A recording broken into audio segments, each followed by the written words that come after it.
Assalamualaikum warahmatullahi wabarakatuh.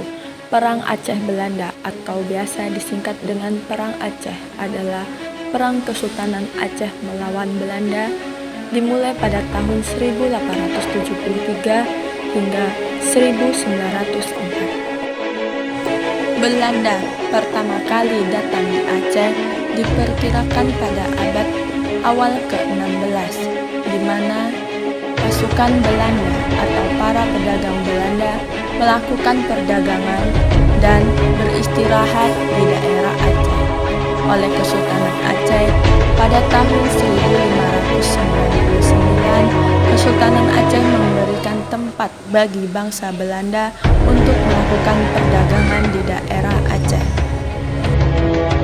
Peperangan Aceh terjadi pertama kali pada tanggal 26 Maret 1873, di mana Belanda menyatakan perang kepada Aceh.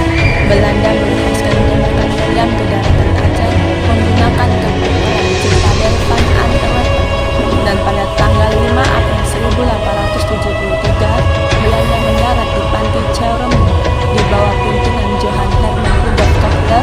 Mereka menguasai Masjid Raya Baitur Rahman. Perang Aceh dilatar belakangi oleh dua faktor utama.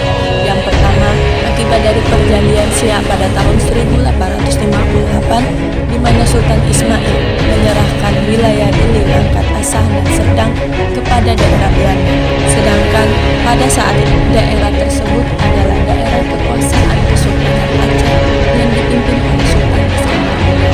Dan faktor yang kedua, adanya Perjanjian Sumatera 1871, di mana diadakan di Singapura. Aceh melakukan upaya diplomatik bekerjasama dengan Konsul Amerika Serikat, Kerajaan Italia, dan Kesultanan Turki dan Kerajaan Italia, di mana usaha diplomatik yang dilakukan Aceh menyebabkan kecemburuan bagi bangsa Belanda, dan Belanda takut akan pergerakan yang akan dilakukan oleh rakyat Aceh ataupun Kesultanan Aceh.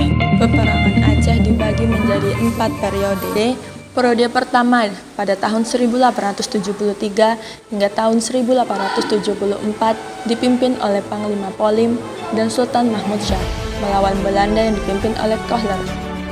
Sedangkan periode kedua pada tahun 1874 sampai 1880, di mana pada saat itu Belanda dipimpin oleh Jenderal Van Swieten, dan periode ketiga terjadi pada tahun 1881 hingga 1896. Peperangan ini dikenal dengan Perang Fisabilillah. Perang ini dipimpin oleh Tengku Umar dan Panglima Polim serta Sultan.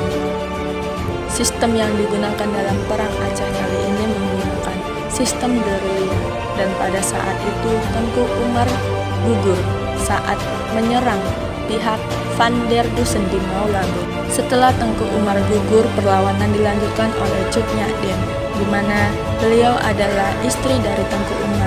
Ia ingin membalaskan dendam atas kematian suaminya, yaitu Tengku Umar.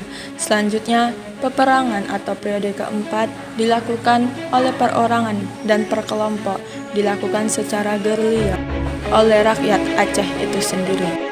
Usaha Belanda untuk menghancurkan pertahanan Aceh bukan hanya dengan peperangan, tetapi Belanda mengirimkan tenaga ahlinya yang bernama Dr. Christian Snodgranger untuk menyamar selama 2 tahun di pedalaman Aceh untuk meneliti kemasyarakatan dan ketatanegaraan Aceh serta pertahanan daerah Aceh. Setelah meneliti, hasilnya disebutkan bahwa untuk mematahkan pertahanan Aceh, sebaiknya bangsa Belanda menunjukkan niat baik bangsa Belanda terlebih dahulu dengan mendirikan langgar dan masjid, serta memperbaiki jalan-jalan irigasi dan membantu pekerjaan sosial rakyat Aceh. Dan jangan sampai Belanda ingin mengajak kompromi oleh pemimpin-pemimpin gerilyawan, tetapi tetap menghancur dan membunuh satu-satu pemimpin gerilyawan atau perang agar rakyat Aceh mudah dipatahkan semangatnya. Perang Aceh berakhir setelah adanya tanda tangan perjanjian tanda menyerah yang diserahkan Sultan Muhammad Daun Syah melalui surat penyerahan diri pada bangsa Belanda pada tahun 20 Januari 1900.